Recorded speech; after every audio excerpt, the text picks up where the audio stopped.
Baseball fans know that relief pitchers never really get attention, even the ones that deserve it most. Sure, there are legendary closers in the game, but the workhorses in the sport that go out almost every day to do their job basically never get any love for it. Here's some trivia. Just 7 pitchers in the last 15 years of the game have amassed 700 games pitched over the course of their career, and this of course is a prestigious list. Kenley Jansen, a World Series champion who's still hacking it with the Atlanta Braves, Fernando Rodney, who has over 300 career saves for 11 different teams, Sergio Romo, still active with 2 rings under his belt. This is an elite class of reliable, durable pitchers who have been honing their craft for over a decade and have been clutch performers for playoff, sometimes championship-winning teams. They all have one thing in common though. They're all a few games short of the king in this category. Someone who has appeared in more games than any other pitcher and has gotten essentially zero love for it. Today, we're talking about this man, Joe Smith. Not really the name you'd draw up for the leader of something, I know. It's more the name you'd choose haphazardly as you speed through the Create a Player menu in MLB The Show. Joe Smith has bounced around 8 different teams, he's never been a primary closer, he's never been an all-star, he's never been part of a World Series winning team, and he has possibly the most blend-in-the-background identity to boot. Despite all of this though, his 844 games per the recording of this video is the most of any reliever in the past 15 years. I say per the recording of this video because this madman is still going to this day, currently in the Minnesota Twins bullpen and starting off the year strong with 10 1/3 scoreless innings. This is just what Joe Smith does though. If we want to get truly historic, Joe Smith is one of just 13 relievers in the history of baseball with over 800 games pitched and a career ERA under 3.05. This is a list including absolute legends of the game like Mariano Rivera, Billy Wagner, K-Rod, Trevor Hoffman, and Raleigh Fingers, just to name a few.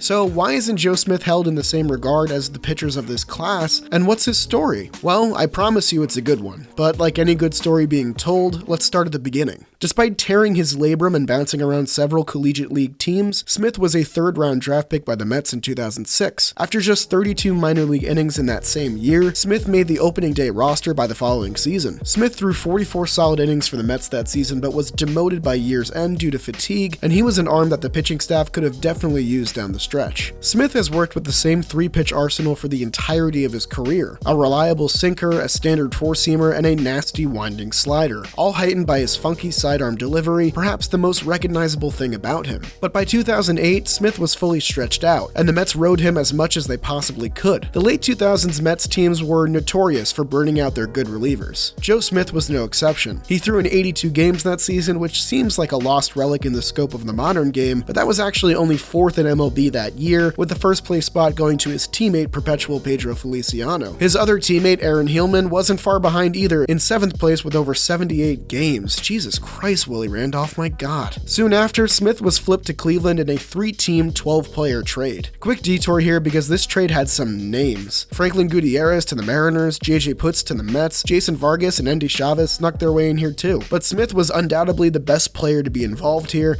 and this began his longest tenure with any team in his career. After a lukewarm first couple seasons, Smith became a regular workhorse for the Indians as they attempted to return to their 2007 prominence. In 3 seasons from 2011 to 2013, Smith threw in over 70 games a year, leading Cleveland in games pitched each of those seasons. He was one of only 12 pitchers in this window to throw in over 210 games, and of those 12, only 3 had an ERA under 2.50 in that frame: Joe Smith, Brad Ziegler, and Craig Kimbrell. Cleveland would finally make it back to the playoffs in 2013 after 6 years, where Joe Smith pitched in his first postseason game ever. He logged 2 outs in the first ever AL wildcard game, where his Indians lost to the Rays in what would become his final game of that stint with Cleveland. Joe Smith was in his prime during his mid-20s to early 30s, and he was about to hit a new level with his new team in the Los Angeles Angels. From 2011 to 2015, Joe Smith threw in the 2nd most games of any active reliever with 359 appearances in those 5 years, trailing only Tyler Clippard's 362. In that same 5-year window, only a dozen relievers were able to record 3 separate single seasons of 70 games pitched or more. Only one of that batch of a dozen was able to do it more than 3 times, and I bet you can guess who it is: Joe Smith, who did it every single year from 2011 to 2015. In fact, let's talk about how good Joe Smith truly was. He joined a class of just 13 relievers since the start of the expansion era to pitch in 70 or more games 5 years in a row. Many relievers have hit the 70-plus game benchmark 5 times or more in their career, but very few were able to to do it year in and year out for 5 seasons consecutively. Let's make it an even more selective group though. Just 2 pitchers achieved this 70-plus game season streak over 5 years, while also maintaining a collective ERA of 2.50 and under during that stretch: Joe Smith and Tony Watson. Not only is it incredibly hard to stay healthy enough to pitch in this ludicrous amount of games in one single year, but to do it for 5 years in a row while maintaining such effectiveness is truly astounding. So astounding that only 2 pitchers have been able to do this in the last 60 years. He was finally able to get some semblance of recognition for his efforts with the Angels as the club began to regularly give him save opportunities in the 2014 season, sharing the closer role with the equally dominant Houston Street. The 2014 Angels finished 98-64, winners of the AL West for the first time in 5 years, with the most bullpen innings pitched of any MLB team that season at 540 innings. This was arguably the best year of Joe Smith's career. He'd locked down a career-high 15 saves alongside Street, and of relievers with at least 60 innings on the year, Joe Smith's ERA of 1.80 was 6th in the AL, and his 0.80 whip placed 3rd. He tossed 2 shutout innings in the Angels' 3-0 series loss to the eventual pennant-winning Royals in the playoffs. If Smith was ever going to get recognized for his efforts as an elite back-end reliever, it would have been during his era with the Angels. This isn't to say that Smith would be inefficient from here on in, because that's definitely not the case, but rather that Smith would settle into a middle reliever role from this point going forward. Smith regressed in 2015, but still put together a solid season with the Angels. He bounced around, getting traded at the deadline in 2016 and winning the World Series with the Cubs despite not throwing an inning in the postseason. He started 2017 in Toronto and then came home to Cleveland at that year's deadline. He found some form of stability with Houston, becoming an integral piece of their playoff bullpen in 2018 before rupturing his Achilles tendon. But he bounced back after 8 months of rehab in 2019 and pitched in his first World Series after a dozen years in the league. But 2020 was nearly the end for Joe Smith. He was absent from the league, as were many other notable major leaguers like Ian Desmond and Marcus Stroman. While Smith's reasoning was precautionary like many others, his mother, Lee Smith, also factored into the decision. She was sick in the hospital with Huntington's disease. It's a disease that kills nerve cells in the brain, causing a lack of control in movement, heavy anxiety, and mood swings among other troubling symptoms. Smith, a known workhorse of the league, made it to Astros camp, went through protocols, met teammates, and was ready to play physically, but his thoughts remained with his mother, so much so that he couldn't bear to be away from his home in Ohio. Smith had no regrets towards sitting out the pandemic season, as he was able to be close with his mother when she passed in August of that year. Lee inherited it from her own mother at age 58, and Joe apparently has a 50% chance to inherit this disease as well. In honor of his mother, and to raise awareness, Joe Smith and his wife, NBA reporter Allie LaForce, set up HelpCureHD.org, a foundation that funds safe reproductivity for parents hoping to avoid passing along the HD gene. The foundation is paying for families in need to use in vitro fertilization, along with genetic testing that will allow only healthy embryos to be planted. The process can cost as much as $30,000 to $40,000 per attempt. The foundation's website lists 17 such babies who have already been born with Smith's and LaForce's help. They held a gala at Union Station at Minute Maid Park in Houston last August that raised $480,000 for the cause, and they plan to hold another event this summer on an off day for the twins. Smith said in 2020 interviews that he wasn't sure if he'd ever step onto the ball field again. It's been 2 years since that low point in his life, and there he is, out there again, 38 years old, and still one of the best relievers in the game. He signed with the Minnesota Twins just 2 weeks before the regular season began, but he's used to not being handed first opportunities or lucrative contracts. Better yet, Smith's first child is on the way, Huntington disease free thanks to his own family's efforts. As for Smith as a player, his velocity isn't what it used to be, his stuff doesn't move the same, he's not the athlete that he once was, but the fire he has for the game and for his craft is unyielding, and has been for well over a decade now.